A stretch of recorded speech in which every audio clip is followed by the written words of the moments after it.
حضرت عثمان غنی رضی اللہ تعالی عنہ کے نام پر بینک اکاؤنٹ اور ہوٹل۔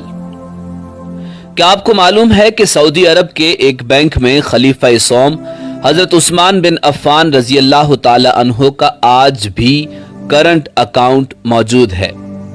یہ جان کر آپ کو حیرت ہوگی کہ مدینہ منورہ کی میونسپلٹی میں سیدنا عثمان بن عفان رضی اللہ تعالی عنہ کے نام پر باقاعدہ جائیداد رجسٹرڈ ہے اور آج بھی حضرت عثمان رضی اللہ تعالی عنہ کے نام پر بجلی اور پانی کا بل آتا ہے۔ نبوت کے 13ویں سال جب مسلمان ہجرت کر کے مدینہ منورہ پہنچے تو وہاں پینے کے پانی کی شدید قلت تھی۔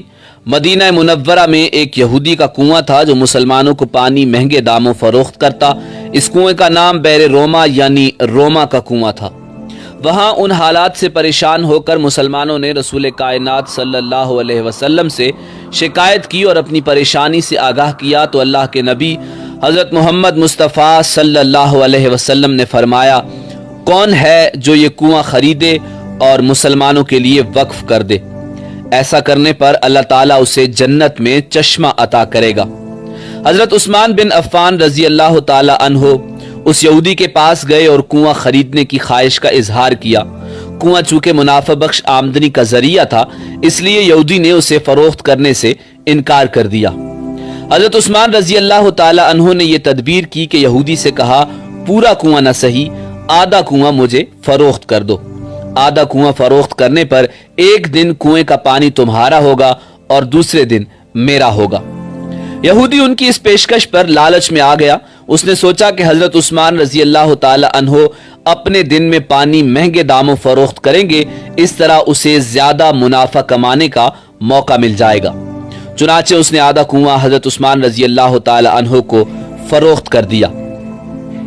سیدنا عثمان غنی رضی اللہ تعالی عنہ نے وہ کنواں اللہ کی رضا کے لیے وقف کر کے اپنے دن مسلمانوں کو کنویں سے مفت پانی حاصل کرنے کی اجازت دے دی۔ لوگ حضرت عثمان غنی رضی اللہ تعالی عنہ کے دن مفت پانی حاصل کرتے اور اگلے دن کے لیے بھی ذخیرہ کر لیتے۔ یہودی کے دن کوئی بھی شخص پانی خریدنے نہیں آتا۔ یہودی نے دیکھا کہ اس کی تجارت ماند پڑ گئی ہے تو اس نے حضرت عثمان رضی اللہ تعالی عنہ سے باقی آدھا کنواں بھی خریدنے کی پیشکش کر دی۔ اس پر حضرت عثمان رضی اللہ تعالی عنہ راضی ہو گئے اور کم و بیش 35,000 درہم میں پورا کنواں خرید کر مسلمانوں کے لیے وقف کر دیا۔ اس دوران ایک مالدار آدمی نے حضرت عثمان رضی اللہ تعالی عنہ کو کنواں 2 گنا قیمت پر خریدنے کی پیشکش کی۔ حضرت عثمان رضی اللہ تعالی عنہ نے فرمایا کہ مجھے اس سے کہیں زیادہ کی پیشکش ہے۔ اس شخص نے کہا کہ میں 3 گنا دوں گا۔ حضرت عثمان رضی اللہ تعالی عنہ نے فرمایا کہ مجھے اس سے بھی کئی گنا زیادہ کی پیشکش ہے۔ اس آدمی نے کہا کہ اے عثمان میں تمہیں 4 گنا دوں گا۔ حضرت عثمان رضی اللہ تعالی عنہ نے فرمایا مجھے اس سے بھی کہیں زیادہ کی پیشکش ہے۔ اس طرح وہ شخص رقم بڑھاتا گیا اور جناب حضرت عثمان غنی رضی اللہ تعالی عنہ یہی جواب دیتے رہے، یہاں تک کہ اس آدمی نے کہا کہ آخر ایسا کون ہے جو آپ کو 10 گنا دینے کی پیشکش کر رہا ہے؟ تو اس پر سیدنا عثمان رضی اللہ تعالی عنہ نے فرمایا کہ میرا رب مجھے ایک نیکی پر 10 گنا اجر دینے کی پیشکش کرتا ہے۔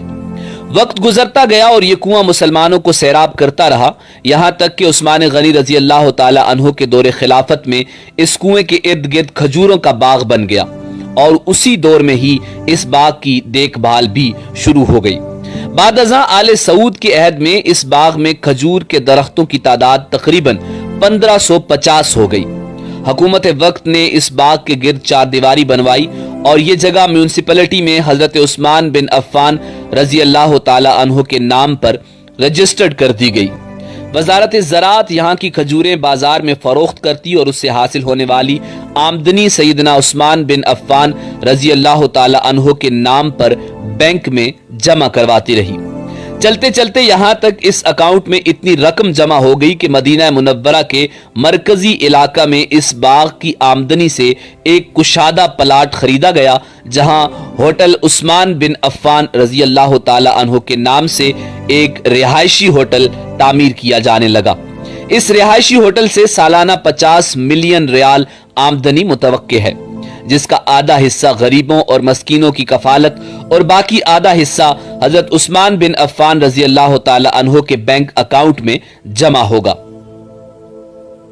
ذوالنورین سیدنا عثمان بن عفان رضی اللہ تعالی عنہ کے اس عمل اور خلوص نیت کو اللہ رب العزت نے اپنی بارگاہ میں ایسے قبول فرمایا اور اس میں اتنی برکت عطا فرمائی کہ قیامت تک ان کے لیے صدقہ جاریہ بنا دیا۔